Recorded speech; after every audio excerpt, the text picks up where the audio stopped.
Hi, it's HardReset, and today I'll show you how to fix speaker too loud on DOOGEE Note 56 Pro.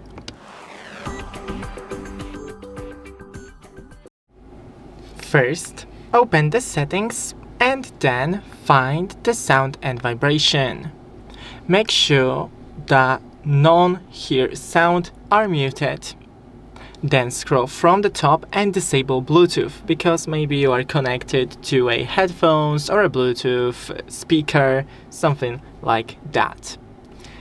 Then go back and into modes to make sure that Do Not Disturb mode is disabled right now. Also, you can clean the speaker grill and restart your phone. Thanks for watching, don't forget to leave a like and see you in the next one.